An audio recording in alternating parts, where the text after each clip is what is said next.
जे तो क्यों सोताए विध विध धनी जगाया जौन घर सुजत मेरे अंदर भाग दे मेरे अंदर भाग दे तो क्यों सोताए विध विध धनी जगाया जौन घर सुजत विध विध धनी जगाया जौन घर सुजत मेरे अंदर भाग दे मेरे अंदर भाग दे तो क्यों सोताए विध विध धनी जगाया जौन घर सुजत विध विध धनी जगाया जौन घर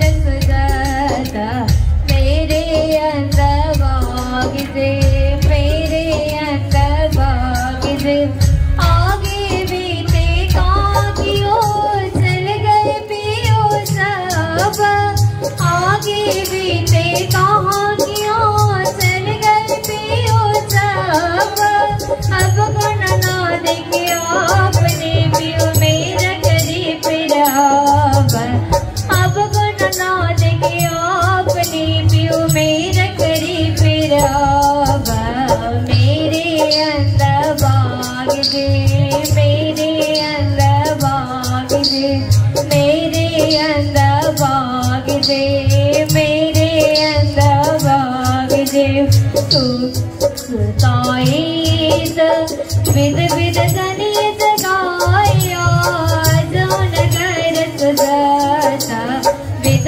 विध धनी जगाया जौन घर सुजत मेरे अंदर भाग दे मेरे अंदर भाग दे आप पकड़ तो अपना बल कर आँखों खोला आप पकड़ तो अपना बल कर आँखों खोला दूध पानी दो जोर दिखने की तौर बोल दूध पानी दो जोर दिखने की तौर बोला मेरे अंदर भाग दे मेरे अंदर भाग दे मेरे अंदर भाग दे तो क्यों सोताए विध विध धनी जगाया जौन घर सुजत विध विध धनी जगाया जौन घर सुजत पुकार सुनी दो पियो की बदन दिखाए नजर पुकार सुनी दो पियो की बदन दिखाए नजर कोठी रंग मरोर की अब आए नजक पधारा कोठी रंग मरोर की अब आए नजक पधारा मेरे अंदर भाग दे मेरे अंदर भाग दे तो क्यों सोताए विध विध धनी जगाया जौन घर सुजत विध धनी जगाया जौन घर सुजत मेरे अंदर भाग दे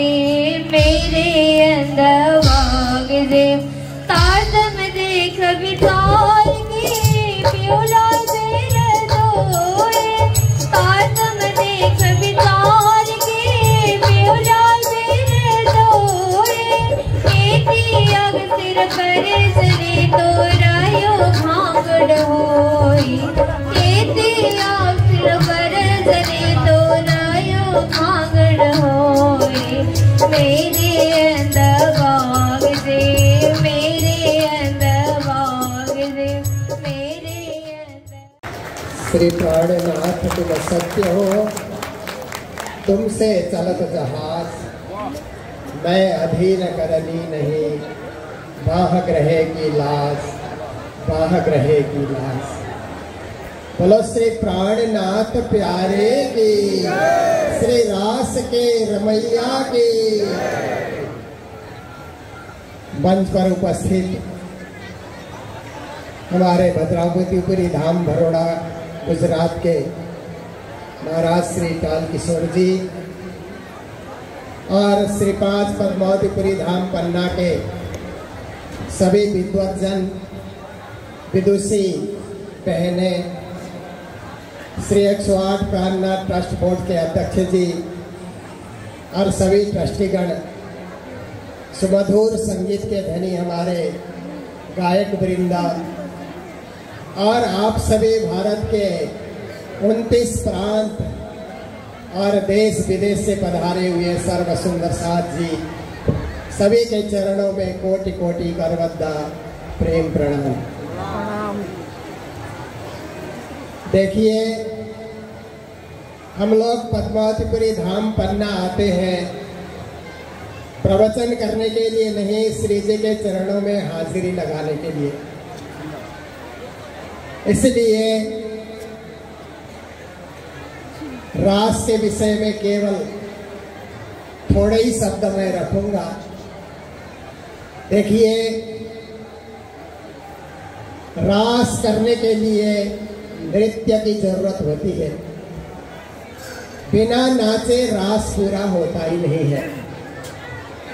और रास करने के लिए गाना भी जरूरी है, बिना गाए नाचा नहीं जाता।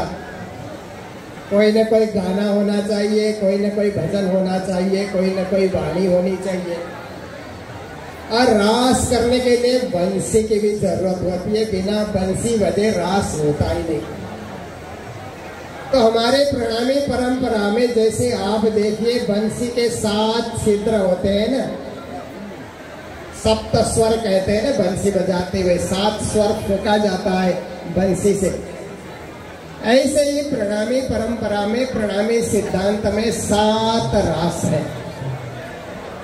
वो कैसे? पहला रास है ब्रज का रास, ब्रज का आनंद, गोकुल का आनंद। श्री प्राणीनाथ जी महाराज ने गोकुल लीला करके एक प्रकरण रचा। गोकुल में कृष्ण ने आकर के प्रथम बार कैसे गोपियों को मोहित किया, वो ब्रज का रास है, पहला रास है, जिसका आनंद हम लोगों ने ही लिया है परंतु भूल गए। माया ने हमें भुला दिया, परंतु वो रास भी हमने ही रचा और उस रास का आनंद भी हमने ही लिया। फिर दूसरा रास है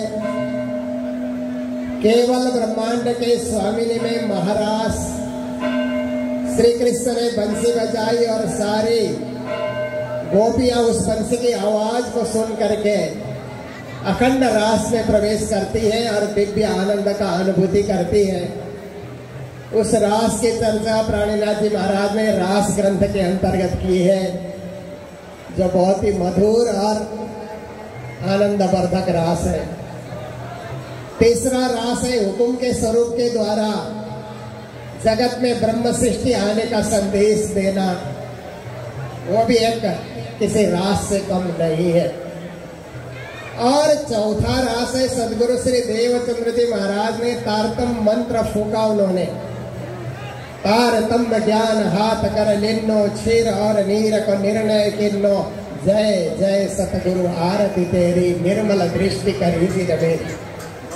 श्री 5 नौतनपुरी धाम से तारतम महामंत्र के द्वारा उन्होंने जगत में एक रास का रस उन्होंने पिलाया, रास का रस उन्होंने बांटा, जो चौथा रास के रूप में हम लोग अनुभव करते हैं।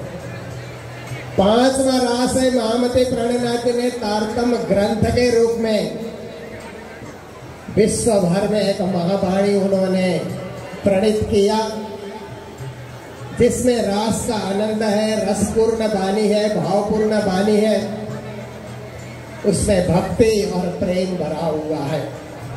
प्राणीनाथ जी महाराज उस वाणी रूपी रास को नौतनपुरी से रचते हुए पद्मावतीपुरी तक आते हैं। 36 साल तक वाणी की रचना होती रही, प्रणयन होता रहा और रास का आनंद सुंदर साथ लेते रहे और जीवन में अनुभव करते रहे। फिर 6ठा रास है प्राणीनाथ जी महाराज ने पद्मावतीपुरी धाम स्थापित होने के बाद विक्रम संवत 1744 में तो बीजावर में जागने रास की लीला उन्होंने प्रथम बार की।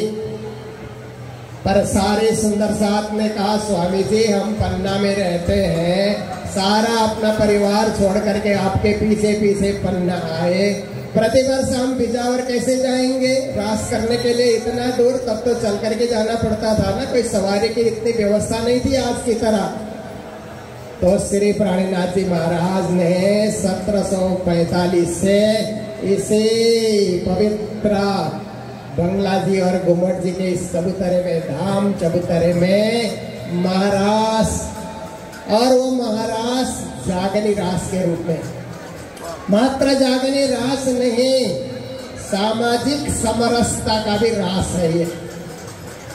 सामाजिक समरसता का रास इसलिए है कि हम भारत के 29 प्रांत और सभी केंद्र शासित प्रदेश से यहाँ पर आकर के रास रम रहे हैं और ज्ञान के रास का आनंद भी ले रहे हैं ना। या केवल भजनों का आनंद नहीं लिया जाता है, ज्ञान का आनंद भी लिया जाता है, वाणी चर्चा का आनंद भी लिया जाता है, चर्चनी का भी आनंद लिया जाता है, विराट का भी आनंद लिया जाता है। तो ये रास अन्य रासों से थोड़ा सा भिन्न रास है। सुंदर साथ एकत्रित होकर के इस जागनी रास का भी आनंद ले रहे हैं।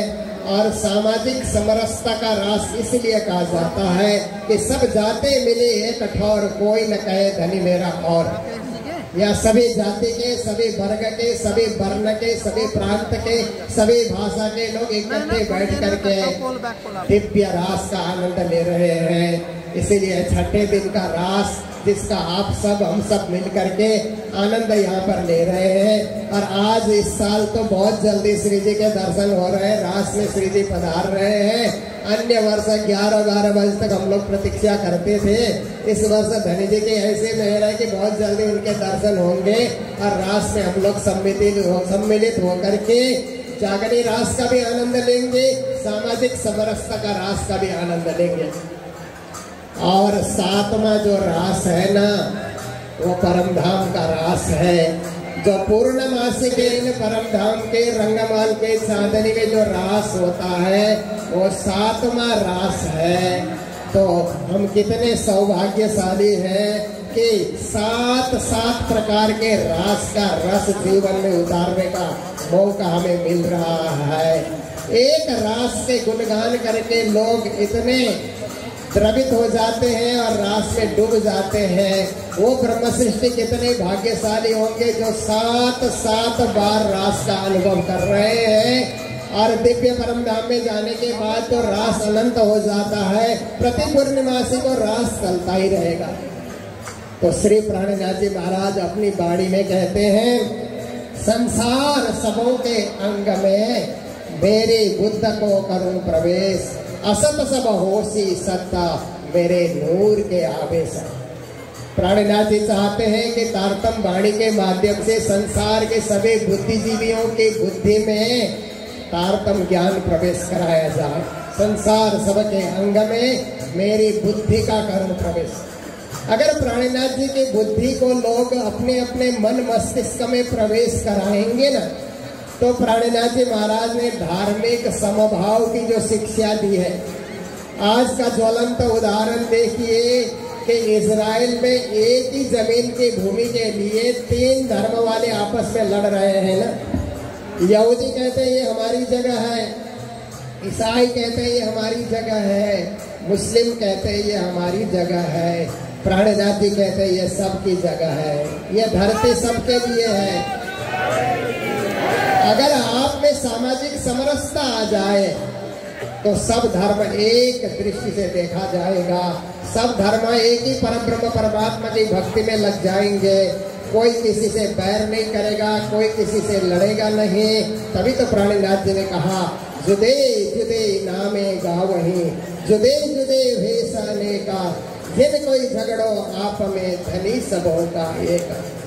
प्राणनाथ जी ने जो सामाजिक समरसता की शिक्षा विश्व को दी है, आज हम लोग विश्व तक पहुंचा नहीं पा रहे। हम लोग कोशिश जरूर करते हैं। मैं भी अभी मुझे कहा गया कि थोड़े विदेश की यात्रा से आए, मैं 10 देशों में प्रणामी नेटवर्क चलाता हूँ। 10 देश में प्रणामी धर्म का प्रचार करने का प्रयास करता हूँ। यूके में, यूएसए में, कनाडा में, दुबई में, कतार में, सिंगापुर में, ऑस्ट्रेलिया में, नेपाल, भारत और भूटान में। ये 10 देश में प्रणामी नेटवर्क चलाने के लिए मैं प्रयास करता हूँ और समय समय पर उन देशों में जाकर के वहाँ रह रहे सुंदर साथ को जगाने का प्रयास करता हूँ। पर विश्व में देश तो 191 देश है ना। 191 देश तक प्राणनाथ जी की वाणी पहुँचाने की जरूरत है और उसके लिए हम लोगों को कमर कसना होगा और कमर कस करके हम लोग आगे बढ़ेंगे और एक एक व्यक्ति 10-10 आदमी को संदेश देने के लिए प्रयास करेगा तो सामाजिक समरसता का रास विश्व भर फैल सकता है। और इसका प्रतिफल क्या होगा कि धर्म के नाम पर कोई झगड़ा होगा ही नहीं। प्राणनाथ जी महाराज ने कहा ना कि साहेब आए इन जिमे कारज करने तीन, सो सबका झगड़ा मेट के या दुनिया या दिन। दुनिया में 3 प्रकार के झगड़े होते हैं ना, सामाजिक झगड़े जाति पाति वर्ग वर्ण को लेकर के। दूसरा झगड़ा होता है राजनीतिक झगड़े, पार्टी पार्टी को लेकर के राजनीतिक झगड़े होते हैं। और तीसरा झगड़ा होता है धर्म को लेकर के, जैसे अभी इराक में चल रहा है। तो प्राणनाथ जी महाराज कहते हैं मेरा आने का उद्देश्य यही है कि विश्व के सारे लोग ऐसा समझे कि परमात्मा एक है, मालिक सबका एक है। तो झगड़े किस बात के लिए? ईसाई का जो यहोवा है वो भी एक ही है और गॉड जिसको कहते हैं, ईश्वर जिसको कहते हैं, परब्रह्म कहते हैं। जब मालिक सबका एक है तो किससे झगड़ना? सब अभी अपने अपने धर्म में, संप्रदाय में बने रहो और एक दूसरे का आदर और कदर करो। धर्म के नाम पर लड़ो नहीं। प्राणनाथ जी ने वाणी के माध्यम से सनंद वाणी में और खुलासा वाणी में ये संदेश दिया है, पर हम लोग ये वाणी उन तक पहुंचा नहीं पा रहे हैं। हम लोग कोशिश जरूर कर रहे हैं और कभी न कभी प्राणनाथ जी की वाणी साकार होगी। जिस दिन साकार होगी, बिजली चमकने की तरह साकार होगी। बिजली चमकती है तो विश्व प्रकाशित हो जाता है, ऐसे ये तारतम वाणी के चमक से विश्व प्रकाशित होगा और धर्म के झगड़े भी मिटेंगे, राजनीतिक झगड़े भी मिटेंगे। सारे राजनीति में जितने भी पार्टियां हैं सब समझे कि हमको देश को विकास करना है तो आपस में किसी का द्वेष होगा ही नहीं, कोई प्रतिपक्षी और पक्षी बनेगा ही नहीं। सबका एक ही उद्देश्य हो कि देश का विकास करना है। और ये जाति पाति वर्ग वर्ण ये सामाजिक झगड़े इसको मिटाना है तो सुंदर साथ बन करके सब रहे, सब सुंदर साथ बने, एक दूसरे का आदर करें तो जाति पाति वर्ग वर्ण का झगड़ा भी मिटेगा। प्राणनाथ जी का जो विचार साकार होगा, साए भाई इन जिन कार्य करने दिन तो सबका झगड़ा मेट के यहाँ दुनिया में। तो आज ये रास का आनंद लेने के लिए आप हम सब यहाँ पर बैठे हुए हैं। 7 प्रकार के रास जीवन में हम लेकर के अपने जीवन के 7 दिन को सफल करें। बंसी के 7 छिद्र का सप्त स्वर भी हम जीवन में श्रवण करें और अपने आप को धन्य बनाएं। उन्हीं शब्दों के साथ मैं अपने विचार को यही विराम दे रहा हूँ। बोलो श्री प्राणनाथ प्यारे के, सतगुरु महाराज के, श्री रास के रमैया के। प्रणामी धर्म निजानंद संप्रदाय के अत्यंत विद्वान, परम आदरणीय, परम पूज्य, मंगल धाम के अधिपति श्री मोहन प्रियाचार्य जी महाराज।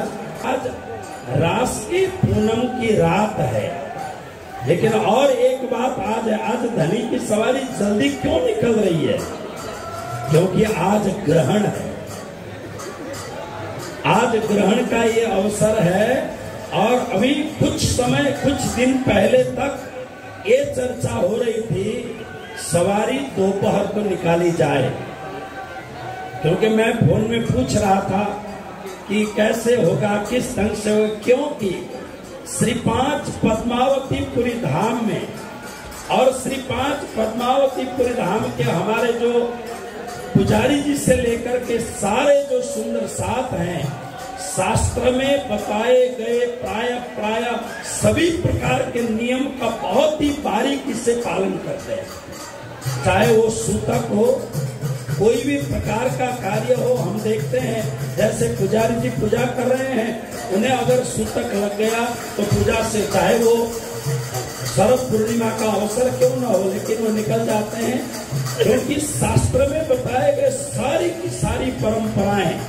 पद्मावतीपुर धाम में पालन किया जाता है। लेकिन इस बार एक बहुत ही गजब की बात हुई है। सवारी दोपहर को निकाली जाए, लेकिन धीरे धीरे श्री जी ने हमारे प्राणनाथ ट्रस्ट बोर्ड के सभी जो पदाधिकारी गण हैं उनको, और हमारे परम आदरणीय श्री जी की सेवा में नित्य रहने वाले जो हमारे आदरणीय पुजारी गण हैं उनको श्री जी ने उनके हृदय में ऐसी एक बात प्रकट कर दे, भले ग्रहण लगे। आपको एक बात मैं कहना चाहूंगा, आप याद रखिए, कुछ जगह ऐसे होते हैं वहां पर कलयुग का कभी प्रवेश हो नहीं सकता है, पाप का प्रवेश हो नहीं सकता है। इसी भांति श्री 5 पद्मावतीपुर धाम का ये जो दिव्य परिसर है, यहाँ पर ग्रहण का कोई भी प्रकार का अपयश प्रवेश नहीं कर सकता है। इसीलिए इस बार अद्भुत कार्य हुआ है कि सभी के मन और मस्तिष्क में श्री जी ने प्रवेश करके, नहीं जो सवारी रात को निकलती है आप थोड़ा पहले करिए, लेकिन निकलना तो रात को ही है, क्योंकि रास जो होती है वो रात को ही रास है। और मैं भजन पूजन करने वाला छोटा सा साधक हूँ, और मैं 30 वर्षों से पद्मावतीपुर धाम के इन देवहुरी को चुमसी सब खाक इस देहरी की इस मिट्टी को प्राप्त करने के लिए मैं भी आने की कोशिश करता हूँ। मैं इतना दावे के साथ कह सकता हूँ कि श्री 5 पद्मावतीपुर धाम के ये पवित्र परिसर में दुनिया की कोई भी बुरी ताकत, चाहे वो आसमान से आए चाहे वो जमीन से निकले, लेकिन इस परिसर में कोई बुरी ताकत प्रवेश नहीं कर सकती। बोले श्री प्राणनाथ प्यारे। इसीलिए आज ग्रहण होते हुए भी हम धनी की सवारी में उतना ही आनंद लेंगे जितना आनंद हर वर्ष लेते थे। और मैं एक बात और कहना चाहूंगा, समय बहुत सीमित है क्योंकि अब थोड़ी देर में सवारी निकलेगी। विद्वत्गण यहाँ विराजे हुए हैं, हमारे श्याम जी जैसे अत्यंत सुमधुर गायक यहाँ बैठे हुए। मैं एक बात कहूंगा, जैसे बाहर ग्रहण लगता है, कभी कभी हमारे भीतर भी ग्रहण लगता है। जैसे बाहर ग्रहण लगता है, ऐसे हमारे भीतर भी ग्रहण लगता है। शंका कुशंकाओं का ग्रहण, तर्क वितर्कों का ग्रहण, और कभी कभी वाणी में, ये 18,000 वाणी में आज योगेश जी चर्चा कर रहे थे। 18,000 वाणी में हम ज्यादा इसको मानेंगे, ज्यादा इसको मानेंगे, अरे कैसे हो सकता है? धाम धनी स्वरूप साक्षात पूर्ण ब्रह्म परमात्मा इस जगत में आकर के, अभी महाराज श्री कह रहे थे 36 वर्ष तक उनके श्रीमुखारविंद से वाणी निकलती रही, तो हमारे साक्षात पूर्ण ब्रह्म परमात्मा स्वरूप धाम धनी के मुखारविंद से जो वाणी प्रकट हुई है, हवे पहला मुहजरनी से लेकर के नवमी आगे अरफा ईद कही, हमारे लिए एक वाणी परम और परम दिव्य ब्रह्म वाणी है, जो अकाट्य है, अखंड है, परम शाश्वत है। इसमें कोई शंका कुशंका, तर्क वितर्क करना नहीं चाहिए। और आज रास की रात्रि है, और रास की रात्रि मैंने पहले के मंच में भी एक बात कही थी, कृष्ण के बगैर रास नहीं हो सकती है। और आज साक्षात श्री प्राणनाथ जी महाराज, साक्षात श्री प्राणनाथ जी महाराज अक्षरातीत श्री कृष्ण के स्वरूप में हमारे साथ रास करेंगे, तो साक्षात परब्रह्म परमात्मा। तो हमारे भीतर भी कभी ग्रहण न लगे, कोई ग्रहण हमारे भीतर प्रवेश न हो, ऐसी श्रद्धा और भक्ति के साथ इस दरबार से हम आशा विश्वास अखंड श्रद्धा लेके चले। मैं इन्हीं शब्दों के साथ बहुत बहुत कोटि कोटि प्रणाम कर रहा हूँ। प्रणाम।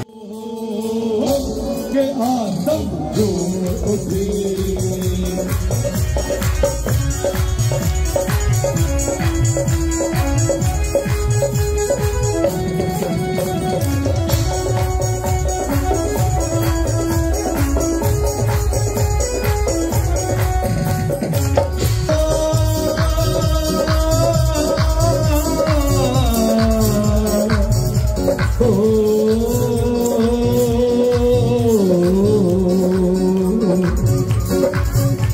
प्रीतम की मैं दीवानी हुई, दुनिया से मैं बेगानी हुई। अपने जैसा और किसी को मिला ऐसा, पिया से हो गई बात, पिया से हो गई बात, पिया से हो गई बात, पिया से हो गई बात। सुंदरता जी से हाथ ऊपर करें। जिनकी धाम करी से बात हो गई है वो अपनी जगह पे खड़े हो जाइए। जिनकी बात हो गई है वो खड़े हो जाओ, जिनकी बात नहीं हुई वो बैठे रहिए और कहिए क्या मेरी पिया से हो गई बात, पिया से हो गई बात, मेरी पिया से हो गई बात, पिया से हो गई बात, मेरी पिया से हो गई बात, मेरी पिया से हो गई बात। मुझको ले चले तेरा तब जो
God.